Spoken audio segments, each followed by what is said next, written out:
I think when President Obama came into office and I became Secretary of State, the crisis was acute.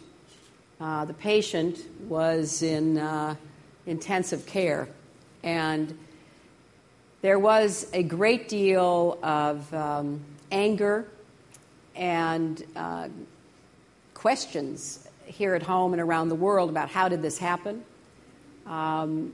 And as I began traveling very early in 2009, and one of the first countries I went to was China, I got the very firm impression that many countries were quite upset with us.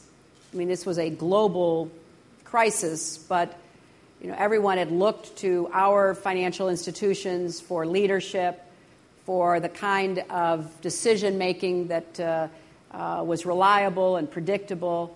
And without going into all the reasons why it did or didn't happen, there was a belief that maybe the United States and our market economy were no longer going to be dominant in the world in the future.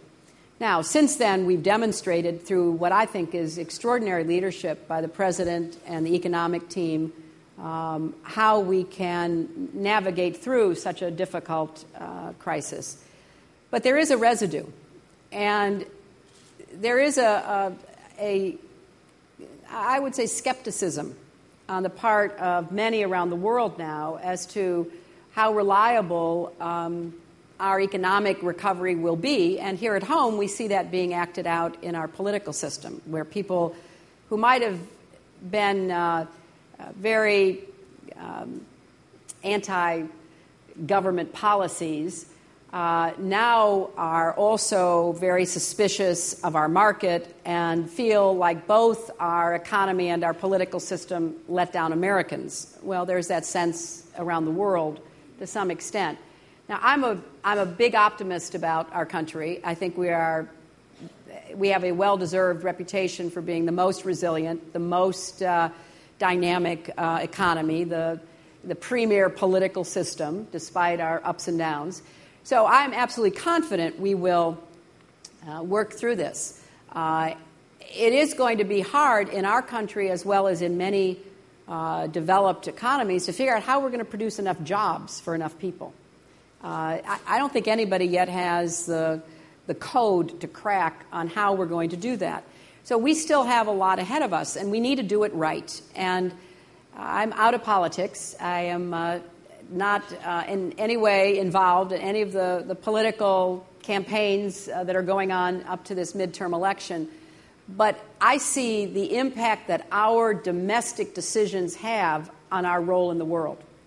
I was heartbroken that we lost the leverage we had in 2000 with a balanced budget economy or a balanced budget in the federal government, and an economy that was always going to have to make adjustments, but I thought some of the policies were unfortunate that followed.